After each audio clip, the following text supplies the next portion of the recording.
네, 안녕하세요. 건강한 생활을 국민공통교육과정 수준으로 풀어주는 전쌤입니다. 자, 오늘은 영양소 시간인데요. 영양소 세 번째, 단백질에 대해서 공부를 좀 해봅시다.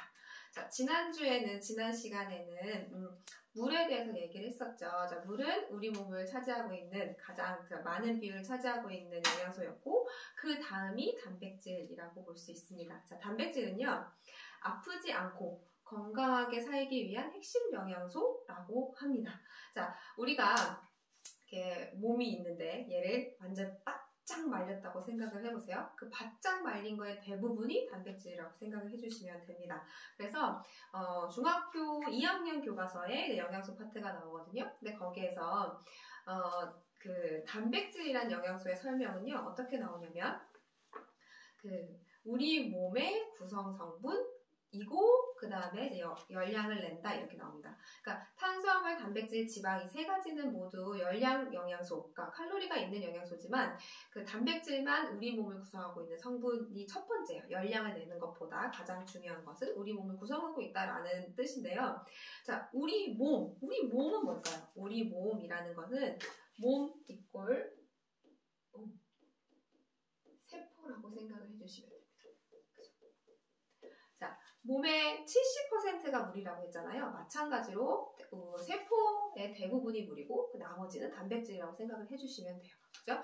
그래서 우리 몸을 구성한다라는 거는 세포를 구성한다. 세포하고 관련이 있다고 보시면 되는데, 자, 그러면 단백질, 이 머리카락도 단백질로 이루어져 있죠. 그죠? 그러면 우리 몸이란 거는 이제 세분화해서 어떤 것들이 있나 좀 봅시다. 자, 우선 첫 번째 피부, 그죠? 머리카락. 또 뭐가 있을까요? 그 다음에 손톱, 발톱 이런 거 다 단백질이에요. 그죠? 그래서 피부에서 광이 나는 사람들 있잖아요. 갑자기 머리를 정돈하게 되는데 피부에서 광이 나는 사람들, 그죠? 머리카락에서 광이 나는 사람들은 단백질이 풍부한 사람이고 거꾸로 피부가 푸석푸석하다. 그죠? 그 다음에 머리가 푸석푸석하다. 이런 사람들은요, 왠지 없어 보이죠? 뭐가? 단백질이 부족하면요, 뭔가 생기가 좀 떨어지는 느낌이라고 생각을 해주시면 돼요. 그 손톱도 마찬가지인데, 손톱이 반짝반짝 예쁜 사람들이 있고, 손톱이 광이 안 나고, 그죠? 한 겹 떨어지고, 이런 사람들은 단백질이 부족하거나 혹은 수분이 부족하는 경우도 있습니다. 자, 그 다음에 또 뭐가 있을까? 우리 몸. 단백질 하면 가장 생각나는 건 뭐예요? 근육이죠. 근육. 그죠? 근데 이런 근육뿐만이 아니라 또 뭐도 있어요? 각각 기관. 위라던가 식도라던가 눈이라던가 이런 여러 가지 우리 몸에 기관이 있는데, 이런 기관들도 모두 간. 이런 애들 다 뭐냐면 단백질로 이루어져 있겠죠. 그죠? 우리 몸이 되겠죠? 그리고 피도 보면요. 피는 물일 것 같은데 하지만 피에 뭐가 있어요? 혈구가 있어요. 자, 적혈구도 있고 백혈구도 있고 그죠? 혈소판도 있고 이런 혈구들은 주성분이 뭐가 되겠어요? 단백질입니다. 그죠? 그래서 단백질이 부족하게 되면 빈혈이 올 수도 있어요. 그죠? 적혈구를 구성하고 있는 성분이 단백질인데 단백질이 부족하면 적혈구는 충분히 만들어내지 못하겠죠. 그래서 자기의 기능을 못하기 때문에 철분이 부족해서 빈혈이 올 수도 있지만 단백질이 부족해서 빈혈이 오는 경우도 있습니다. 자, 그 다음에 또 뭐가 있을까요? 효소. 그죠? 효소.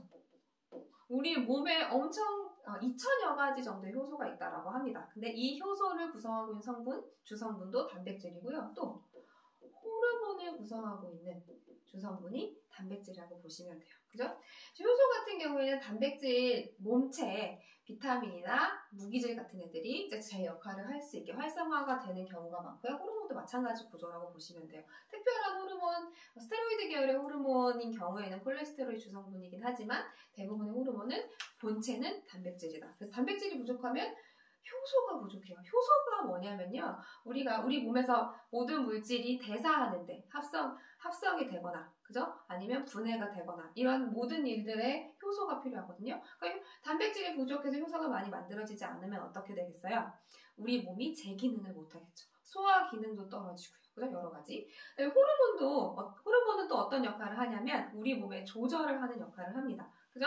그래서 호르몬이 제대로 안 만들어지면, 우울증이 올 수도 있어요. 그 단백질이 부족한 경우에 우울증이 올 수도 있고 불면증이 올 수도 있거든요. 그래서 밤에 잠이 잘 안 오면 따뜻한 우유를 마셔라 라고 하는 거는 우유에는 뭐가 많아요? 단백질이 많죠. 그래서 칼슘 얘기하시려고 그랬죠. 그래서 칼슘도 마찬가지지만 신경을 안정시켜주는 역할을 하지만 단백질 또한 신경 안정하는 역할을 하기도 합니다. 그죠? 이렇게 여러 가지 우리 몸을 구성하고 있는 여러 각 부위는 단백질로 이루어져 있는데 그것도 안 했네요. 근육할 때 또 그거 해봅시다. 인대 있죠. 인대도 뭐예요? 단백질이에요. 자, 그럼 여러분 뼈 혹은 치아. 자, 얘는 칼슘이라고 알고 있잖아요. 근데 얘네도 뭘로 이루어져 있어요? 세포로 이루어져 있고 그래서 물도 있고 단백질도 있어요. 단백질이 부족하면 그래서 어떻게 되냐면 뼈가 잘 자라지 않고 인대가 뼈가 자라는 속도에 맞추지 못하기 때문에 키가 잘 안 자라거나 아니면 키가 자랄 때 성장통이 엄청 심하게 되겠죠. 성장통이란 건 뭐냐면 뼈는 자라는데 인대와 근육이 충분히 같이 자라주지 않기 때문에 얘가 당기면서 아픈 거거든요. 그래서 키 크는 아이들한테는 뭘 충분히 먹여야 된다? 단백질이죠. 그죠? 자, 그러면 단백질의 소화 과정에 대해서 봅시다. 자, 단백질은요, 얘도 굉장히 크기가 큰 고분자 물질이기 때문에 바로 먹는 대로 바로 흡수가 되는 게 아니라 소화라는 과정을 거쳐서 아미노산이라는 형태로 잘게 잘라져야 우리 몸에 흡수가 되게 됩니다. 자, 그러면 우리가 입으로 음식을 먹었어요. 고기를 먹든 콩을 먹든 단백질 물질을 먹었다고 합시다. 입에서는 단백질 소화가 일어나지 않아요. 자, 어디에서 일어나냐면 위에서 단백질 소화가 일어나게 되겠죠. 그래서 첫 번째 이제 위에서 소화가 일어나기 시작을 하고 그다음 두 번째 장에서 마지막으로 소화가 일어나서 흡수까지 된다고 생각을 해주시면 됩니다. 그러면 정리를 좀 해보면요. 단백질은 최종적으로 분해가 돼서 아미노산이라는 형태로 분해가 됩니다. 그죠? 그래서 요 최종적인 산물이 우리 몸에 들어오는 거죠. 흡수할 수 있을 만큼 작게 잘라진 거예요. 그래서 이 아미노산은 그럼 몇 가지가 있을까요? 자, 이 아미노산은요, 20가지가 있어요. 그죠? 20가지 아미노산을 가지고 우리 몸에 필요한 모든 머리카락도 만들고 피부도 만들고 손톱도 만들고 그렇죠? 이런 것들 모든 걸 만들어내는 겁니다. 자, 20가지로 겨우 이렇게 생각할 수 있지만 이 20가지로 조합할 수 있는 경우의 수가 굉장히 많기 때문에 우리는 단백질이 이제 우리 몸을 구성하는 이유는 여러 가지 구조를 만들 수 있기 때문에 그래요. 근데 이 20가지 단백질 아미노산 중에서 이제 9가지는 우리가 필수 아미노산이라고 얘기를 하고요. 11가지는 필수 아미노산이 아니니까 불필수 아미노산이라고 얘기를 하겠죠? 그죠? 그러니까 9종은 합성이 안 돼요. 자, 그래서 꼭 음식으로 먹어줘야 되는 아미노산이 9가지고 나머지 11가지는 그 9가지 아미노산을 변형시켜서 만들 수가 있는데 그때 뭐가 필요하냐면 그 단백질 대사를 할 때요. 어디서 주로 일을 하냐면 간세포에서 일을 합니다. 그죠? 간세포에서 일을 하고 그때 필요한 그 미량 원소가 뭐냐면 비타민 B군이에요. 그죠? 그래서 비타민 B군하고 단백질을 같이 먹어줘야 우리 몸을 더 잘 구성할 수 있게 되겠죠. 자, 우리가 단백질을 먹었어요. 얼만큼 먹으면 될까요? 자, 단백질은 저장이 되는 영양소가 아닙니다. 우리가 밥을 많이 먹어요. 그럼 어떻게 돼요? 살이 찌죠. 그죠? 기름진 음식을 많이 먹어요. 어떻게 돼요? 살이 찌죠. 그래서 얘네들은 당 같은 경우에는 이제 포도당이 흡수가 돼서 간으로 가서 남는 애들이 글리코겐으로 저장이 되죠. 더 먹으면 얘가 다시 지방으로 바뀌어서 지방으로 저장이 돼요. 지방은 남으면 지방으로 저장이 되죠. 근데 단백질은 이렇게 저장되는 아이들이 아니기 때문에 어떻게 해야 되냐면 매일매일 권장량을 먹어주셔야 됩니다. 그러면 단백질의 하루 권장량은 어느 정도가 될까요? 이건 쉽게 얘기를 하는 건데 자기 체중에 제 체중이 몇 킬로게요? 그냥 50kg이라고 할게요. 자, 50kg인 사람은 하루에 50g 정도를 먹어줘라 라고 얘기를 해요. 자, 이게 정확한 양은 아니지만, 그죠? 50g 정도 먹어주면 하루 권장량 정도 돼. 그러면 사람들이 이렇게 생각하죠. 아, 나는 소고기를 좋아해. 그럼 소고기 50g만 먹으면 하루 단백질 채워지는 거 아니야? 이렇게 생각하실 수도 있잖아요. 근데 뭘 생각을 안 하셨냐면, 고기도 소의 몸이죠. 그럼 소 몸의 70%는 물이에요. 그죠? 나머지 20% 정도가 단백질이 되겠죠. 나머지 10%는 다른 거니까. 그러면 50g의 소고기를 먹으려면 얼만큼의 소고기를 먹어야 되는지는 계산을 해보시면 나오겠죠. 그죠? 자, 그리고 우리가 동물성 단백질이 있고요. 그 다음에 식물성 단백질이 있어요. 어떤 사람들은 동물성 단백질이 좋다. 어떤 사람들은 식물성 단백질이 좋다. 이렇게 얘기를 하거든요.